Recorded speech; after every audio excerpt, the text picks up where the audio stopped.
Olá você, meu amigo, minha amiga. Mais uma oportunidade, uma edição do Caminhando com a Palavra. O que eu proponho a você nesta ocasião é nós olharmos juntos para uma exposição dos Salmos que também é muito significativa. É o Salmo de número 111 e o Salmo de número 112. O pessoal que estuda a Bíblia diz que esses dois salmos são como gêmeos, por alguns aspectos muito interessantes. Ambos começam com Aleluia, louvai a Deus, engrandecei a Deus. Além disso, ambos também têm uma construção muito interessante, provavelmente para facilitar a memorização. Cada linha destes Salmos 111 e 112 vai se construindo com o abecedário, digamos assim, o alfabeto da língua hebraica. Mais do que isto, nós percebemos que o Salmo 111 é uma descrição graciosa, um louvor aos feitos de Deus, enquanto que o Salmo 112 reflete como vive uma pessoa sob a influência de Deus. Ou seja, o Salmo 111 expressa a glória de Deus e o Salmo 112, de alguma maneira, reflete esta glória naquele que se deixa influenciar pela grandeza do Senhor. Talvez para a gente entender melhor, podemos ver a imagem de como funciona o Sol e a Lua.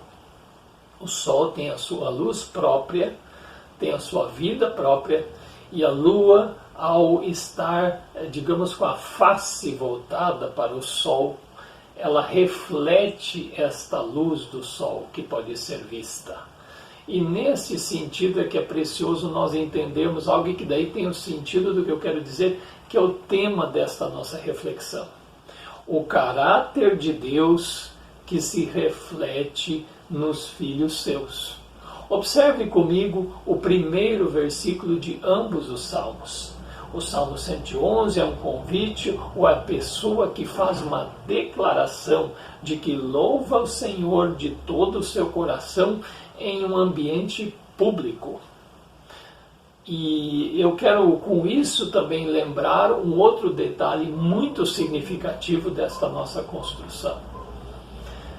Enquanto que o Salmo 111 fala apenas dos feitos de Deus, o Salmo 112, como outros salmos que têm esse caráter de sabedoria, a exemplo do que nós já falamos do Salmo de número 1, reflete ou revela esse contraste entre a pessoa que é justa e a pessoa que é perversa, entre a pessoa que vive segundo os propósitos de Deus e aquela que se distancia destes propósitos. E por isso eu quero chamar este detalhe, esta atenção para você que olha comigo esses dois salmos. No Salmo 111 não existe esse contraste. Fala-se apenas, digamos assim, de um ser, que é o Senhor Deus. Por que isto? Porque em toda a dimensão da Escritura, em todo o transcorrer da Escritura, se reafirma o Senhor Deus é o único Senhor. Não há uma oposição no mesmo nível a Deus, como nós vivemos na tensão aqui na Terra, como nós vivemos na medida em que estamos ainda numa vivência onde o pecado traz suas marcas na existência humana. Portanto, Deus, ao olhar ao seu redor, não vê ninguém, porque Ele é o único Senhor. Não existe o oposto de Deus, porque tudo está sujeito a Ele. Ele é sem igual, sem rival, sem comparação. Esta declaração, por isso que o Salmo, nesse sentido, ele se diferencia do 112, o Salmo 111, porque fala apenas de um ser, enquanto o Salmo 112 vai mais uma vez abordar a situação do justo e do injusto. Mas observe adiante algo quando percebemos. O Salmo 111 é a disposição de uma pessoa que adora, que glorifica a Deus. Enquanto que o Salmo 112 faz uma declaração de que bem-aventurado é aquele que teme o Senhor e tem grande prazer nos seus mandamentos. A palavra bem-aventurado, que também é traduzida por feliz, por uma pessoa realizada, na sua raiz ela evoca, ela lembra mais a disposição de seguir um caminho, de ter um estilo de vida, de propor um estilo de vida. Portanto, é uma disposição ativa. A pessoa se propõe: este é o caminho que eu vou seguir, é nesta direção que eu vou seguir, é este o meu estilo, o meu projeto de vida. E nós observamos assim que o espírito, o clima de ambos os versículos, seja o primeiro do Salmo 111, seja o primeiro do Salmo 112, eles estão tomados de júbilo, de alegria, uma adoração que se expressa em um pleno gozo na relação com Deus. Para mim isto é muito importante porque está refletindo uma disposição da pessoa que ela não o faz por obrigação. E a grande pergunta que tem para nós aqui é: qual é a espiritualidade que nós estamos retratando em nossa casa, com nossos colegas de trabalho, no ambiente escolar, até mesmo no ambiente da comunidade da igreja? Parece que muitas vezes nós expressamos uma espiritualidade que é pesada, que fazemos o que fazemos porque nos é imposto, porque não temos outra escolha, não temos outra alternativa. Quando nós falamos sobre isso, precisamos reaprender o que este salmo aqui declara e que tem a ver também com o caráter de Deus que se espelha nos filhos seus. Feliz, bem-aventurado é aquele que se propõe a temer o Senhor e ter uma profunda satisfação nos seus mandamentos. Você tem vivido assim? Como é possível viver assim?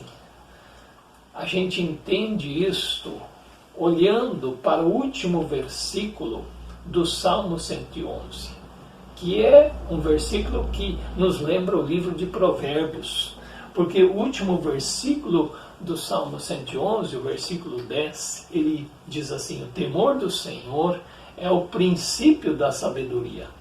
Revelam prudência todos os que o praticam. O seu louvor permanece para sempre. Quando você ouve falar sobre temor ao Senhor, o que vem à sua mente? Uma noção errada que nós temos de Deus é que nos vem à mente aquela imagem de um Deus que está pronto para punir, para nos causar medo, para nos causar uma sensação de que eu quero manter distância de um Deus assim. Mas o temor do Senhor, aliado à sabedoria, nos ensinam algo mais profundo da nossa espiritualidade. Quando um filho ama realmente o seu pai, ele vai procurar conhecer mais e mais o seu pai e fazer o que lhe agrada. Quando um cônjuge ama de verdade o seu par, ele também vai procurar saber aquilo que traz satisfação para este seu companheiro ou sua companheira.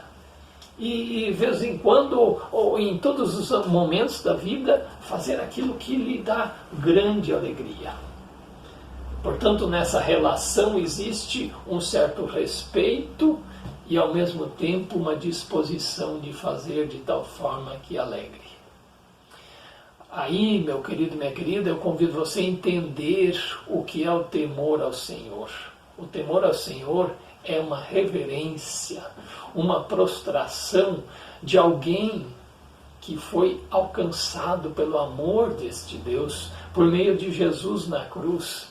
que entendeu que Deus o tirou de uma situação lastimável, de desespero, e o colocou num pedestal de amor, num ambiente seguro, e que em gratidão a isso, reverencia e prostra-se diante desse Deus e diz: quero viver para alegrar a este Deus Pai.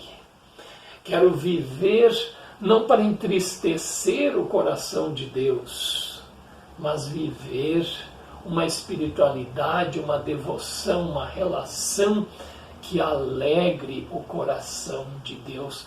E isso se reflete nessa espiritualidade que também é alegre, nessa espiritualidade que também transborda de júbilo e de satisfação. Você consegue entender isso? E eu volto a perguntar: qual é a espiritualidade que se reflete na sua vida, em todos os ambientes nos quais você vive?